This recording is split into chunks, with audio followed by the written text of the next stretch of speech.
What's up, guys, and welcome to the show. So, because popcorn popping, it's so boring. Hurt my clip through to get back in here because it's time for the Lucha Libre news intro. So let's just dive right into things. Not a whole hell of a lot going on. We'll dive into a little bit of news and whatnot, but so it was announced that son of Fantasma has left AAA. He's announced that on Wednesday that he actually quit the AAA promotion.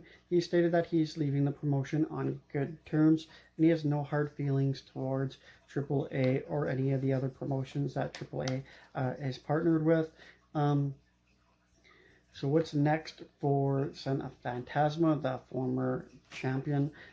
He stated that he wants to work in the independent circuit. He wants to work in the independent circuit in Mexico, US, Canada, as well as UK.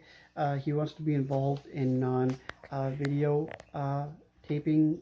So basically, he doesn't want to be involved in any shows or any televised events. He just wants to be in non-televised independent circuit, which is okay. I definitely understand that, especially everything that he's going through. He's still, of course, involved with the lawsuit involving Lucha Underground. So it's I'm gonna be definitely missing him for sure. He's definitely he's not one of my favorites, but he's definitely an enjoyable guy to watch for sure. Now it's announced that Drago and Torres are being announced for a Linky Dojo show that will take place on April 20th. So definitely look out for that one. And more information on that will be announced as it comes out. Revolution Lucha Libre was a great event that was just the other day, I think. And it was a really good, refreshing look at Lucha Libre. Some of the matches include Tiffany and Rosie versus Barsana and Cortezal. This was actually a really great matchup, so much so that I'm definitely calling this one of the best female tag matches I've seen in a long time, which is saying something because I've seen a lot of them. Of course, Tiffany's team did win that one. She's so dominant. She tends to really win anything that she's in. Now, Virus ended up taking on Dimas.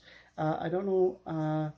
I don't know if it was the arena or if it was the fans or if it was actually the match itself, but I really got into this matchup in a big way.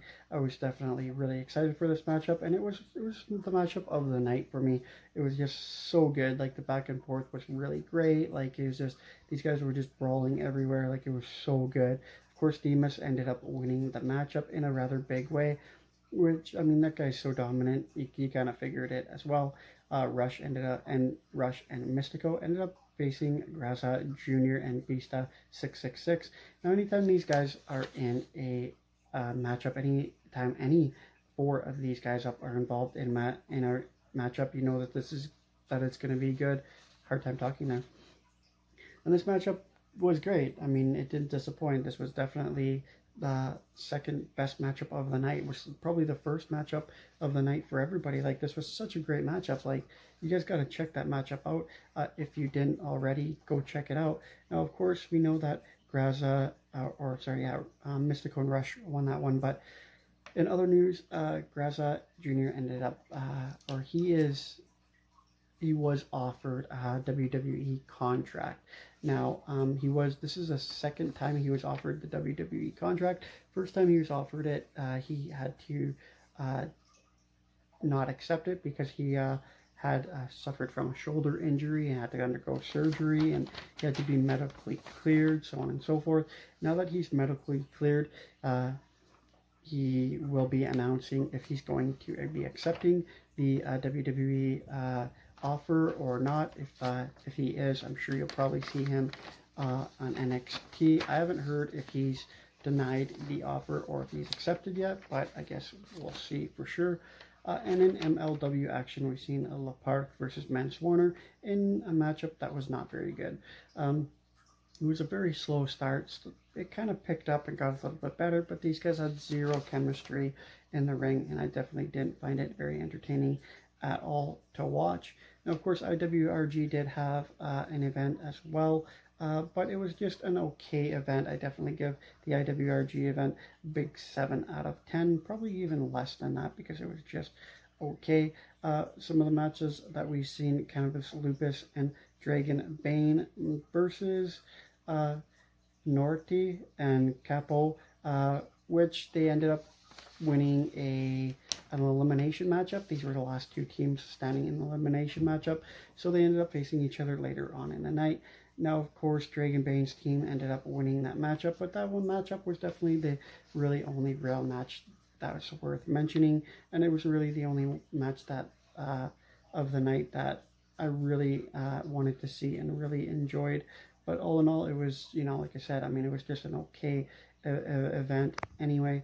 But we also did see Golden Magic and Supernova. I always have trouble saying that, but we saw Golden Magic and Supernova versus Cebro and Negaro, as well as Cebro.